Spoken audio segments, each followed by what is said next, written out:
All right, guys, so I got a couple different Israel updates that I want to get to here with y'all, starting off with our newly sworn in House of Representatives that decided to give us a good reminder here that their top priority is not serving the American people.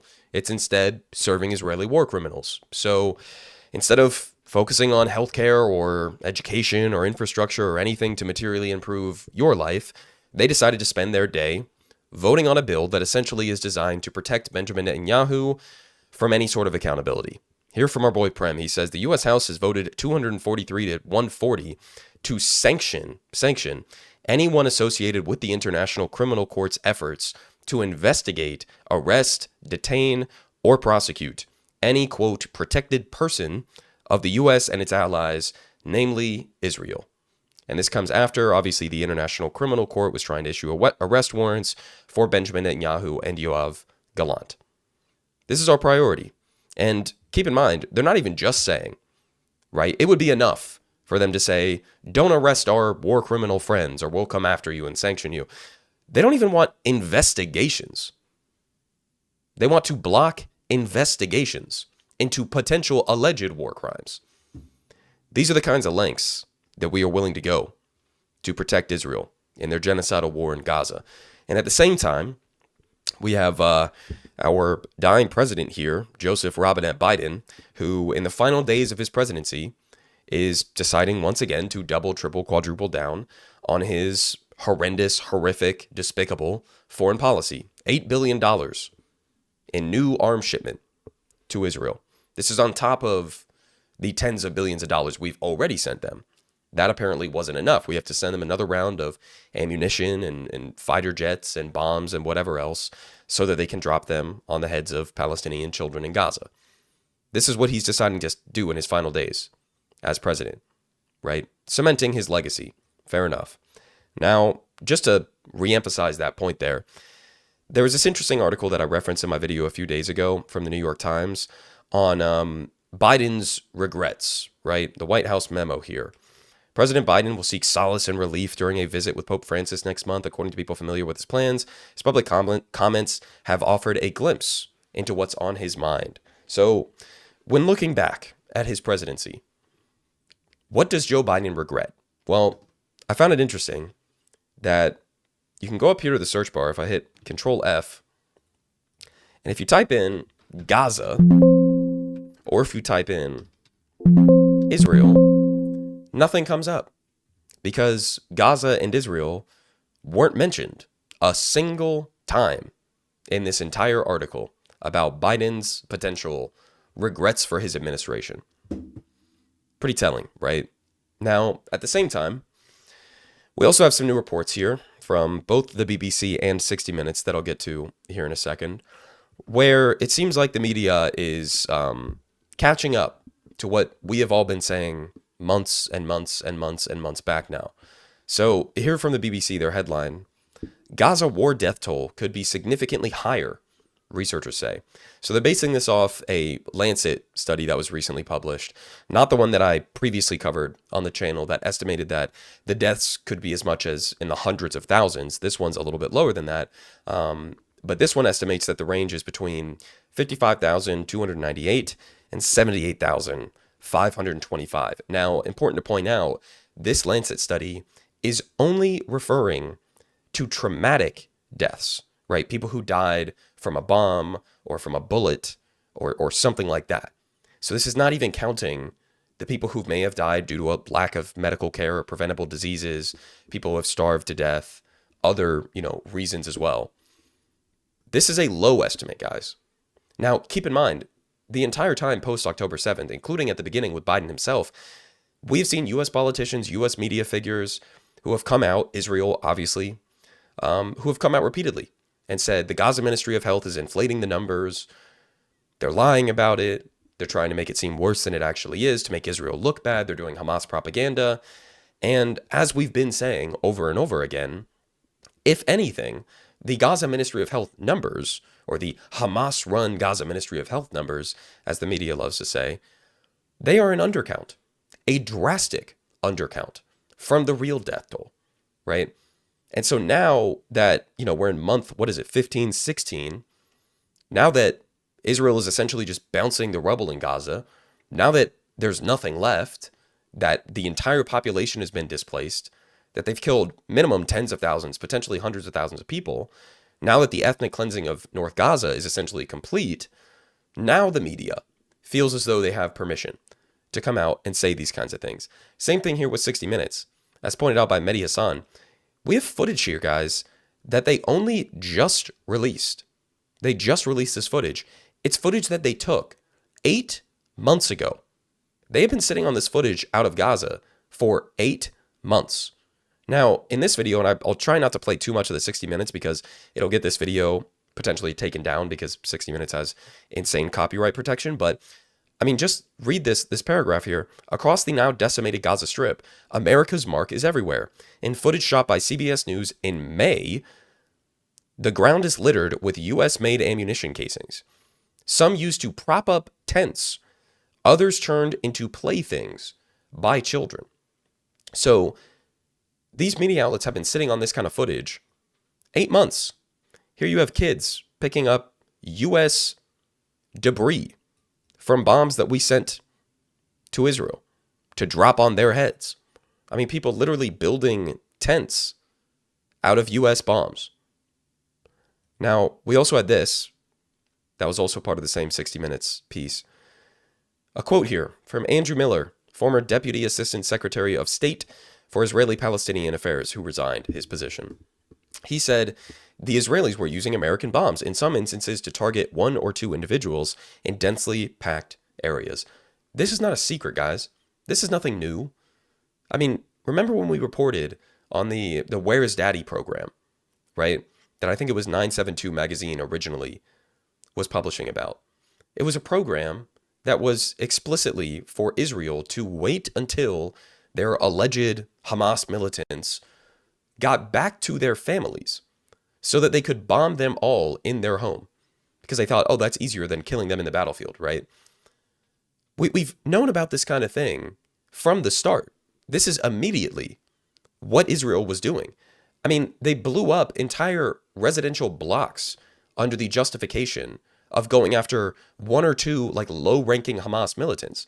We also know from the same 972 magazine reporting that the ratios they were willing to accept for even the lowest ranking Hamas militant was like 20-25 to 1 civilians to combatants. And we're not even sure if those alleged combatants were actually Hamas militants, but they're willing to accept 20 to 1 ratios, killing 20 civilians to go after 1 guy. And this is supposed to make you guys the good guys? For even higher ranking militants, they would kill hundreds to 1. These are the supposed good guys we're supposed to be rooting for. Now, we also had this here, again, from 60 Minutes. Former U.S. diplomat Hala Ra'it said that she documented images coming out of Gaza for the State Department, saying fragments of U.S. bombs next to massacres of mostly children. Keep in mind, this death toll in this Lancet study, it's a majority women and children, right? That's been consistent throughout the entirety of this. She says these are fragments of U.S. bombs next to massacres of mostly women and children. And she goes on later in the clip to explain how she would send some of these images to her colleagues at the State Department. And they basically turned around and said, we don't want to see these. Don't send these to us. And then she was removed from her position. So again, showing you the priorities of the State Department there. Now, we also had this here from Sky News, CCTV footage showing the shocking moment that the IDF, while disguising themselves as medical workers inside of an ambulance that you can see here, shot an 80-year-old Palestinian grandmother 6 times. 6 times they shot her. You can see here the IDF getting out of this ambulance. And this is in the West Bank, by the way. It's not even in Gaza. Not the first time we've seen them using medical facilities. We've seen them set up military bases inside of Gaza at medical facilities that they have utterly destroyed and removed everybody from. We've seen them dress up as hospital workers and literally go into hospitals in the West Bank and shoot people in their hospital beds. Now we're seeing them jump out of ambulances, shoot 80-year-old grandmothers in the street. This is where our weapons are going, guys. We also have here a point that I think should be layered on top of all of this, which was Christopher Wray testifying. Or this was actually the National Counterterrorism Center Director Brett Holmgren, who said that anti-American sentiment fueled by the war in Gaza is at a level not seen since the Iraq War. Yeah, no shit. What exactly did you guys think was going to happen when you relentlessly ran cover for a genocide for a year and a half straight? What exactly did you think the rest of the world, let alone Americans as well, would start to think of the U.S. government for doing that? I mean, our government is passing bills, we're passing laws to shield the greatest war criminal on the planet, Benjamin Netanyahu, from accountability. What do you think is going to happen in that kind of situation? You think the rest of the world is going to side with us? They're going to support us? They're going to think we have the moral high ground? We don't have any moral high ground. This entire, U.S.-backed international world order is collapsing in front of everybody. And it's very obvious. It's obvious why this is happening. You can't posture as the global police and lecture other countries about human rights when on the flip side, when it comes to you and your allies, the rules don't exist. International law does not exist for the United States and for Israel. We've made that explicitly clear. So of course the world is going to turn against us. We have an endless feed of children getting blown up on our social media feeds every single day for a year and a half straight. And you are unapologetically in favor of continuing that. What did you think was going to happen? People are going to be pro-America after that? Now, I'll finish off with this because we do have reports that are coming out about a potential ceasefire deal that's in the works.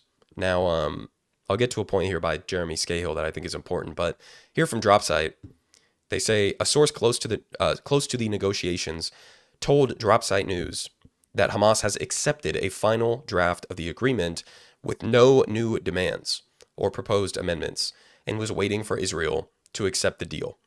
So they also say down here that, of course, Palestinian negotiators have emphasized that no deal exists until Israel signs it, and then the mediators have to verify it. They've expressed concerns about previous negotiations where Benjamin Netanyahu, as I've reported on this channel, has added new demands or terms after Hamas has indicated its acceptance of the framework. So, I'll believe it when I see it. This isn't the first time that we've heard reports about, oh, we're so close to a ceasefire. This is the closest we've ever been. It's a day away. It's a week away. We've seen this over and over and over again. So I won't accept this at face value and just say, okay, time to wrap it up. It looks like a ceasefire is here, but it is important to point out, as they were saying in that second tweet there, and also as pointed out here by Jeremy Scahill, that Benjamin Netanyahu has been sabotaging these deals over and over and over again this entire time. The U.S. government, the Biden administration, and Israel have all been pretending as if it's Hamas that's been blocking it, but that has not been true. I mean, since basically day one, right? We got that reporting, I believe it was Haaretz that wrote about it, that on October 9th, Hamas was trying to work out a deal to return the hostages back to Israel in exchange for Israel not going into Gaza. They rejected that. They then proceeded to sabotage the deal a million ways a Sunday throughout the entirety of this. And also, as pointed out here by Jeremy Scahill again, it's important to note that this Gaza ceasefire deal that may be reached soon is overwhelmingly consistent with the same deal that Hamas officially agreed to on back in July of last year, right? Biden allowed Netanyahu to torch that deal and continue the genocide with a steady flow of U.S. weapons and political support.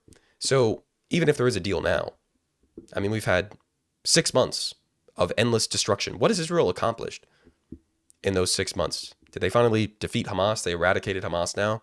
Is that what we're supposed to believe? I mean, we're 6 months later, right? And we're basically in the same spot in terms of the deal that Hamas had already accepted. Now, we also have an incoming Trump administration that just a few days ago, Trump was out there promising all hell to pay if the deal wasn't worked out before he takes office, which is on January 20th. So it's January 13th right now, 7 days away from that. And, there's two options here, right? Either this deal does end up working and then you move forward with who knows, what'll end up happening with the future of Gaza. It's hard to even imagine having a conversation about like rebuilding or what form of governance happens after all of this, because of how much destruction there's been. I mean, Gaza has been effectively wiped off the face of the map. And it's also not as if Israel is, working towards trying to achieve Palestinian statehood or sovereignty in any way, shape, or form. So it's hard to even have a conversation about if the ceasefire does go through, then what? Obviously we'll have to track it day by day. But the other thing that could happen is this. Here from the Times of Israel, their headline is Trump won't say what he means by all hell to pay, but Netanyahu has some ideas. Israel weighs further curb to humanitarian aid, an expanded ground operation in a bid to squeeze Hamas if the deal is not inked by January 20th, in a move that could harm civilians and endanger hostages. So if this deal doesn't work out, then you have a Trump administration that is completely bought and controlled by Israel and by the pro-Israel lobby. And he's going to be coming into power, and Netanyahu will have even more free reign than he has under Biden. Drop the pretense, right? Completely cut off humanitarian aid, even more so than they already have. Expand the ground operation. So, either way, it's a nightmare situation, obviously, with what's happened so far. And it's hard to wrap your mind around, man. It really is. Now we have the media, I guess, sort of coming around and reporting on some of this shit 8 months later, but Israel succeeded in their genocidal efforts. They said what they were going to do at the outset. They said it's a whole people that are responsible. Said there is no such thing as innocent civilians. Said we're going to cut off the food, the fuel, the electricity, the water. Said we're going to bounce the rubble. And they did all of those things. They attacked schools and mosques and churches and refugee camps and UN shelters and aid workers and journalists. They displaced the entire population. They've starved them out. And here we are. Gaza is destroyed. So I guess credit to Biden. This is your legacy, man. You're on your way out. You wanted to be president your entire career. And this is what you're defined by. Don't let anybody say otherwise. This is Joe Biden's legacy right here. Politic guy has the best politics.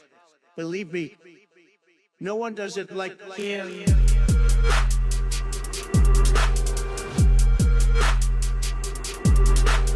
Believe me, everyone is saying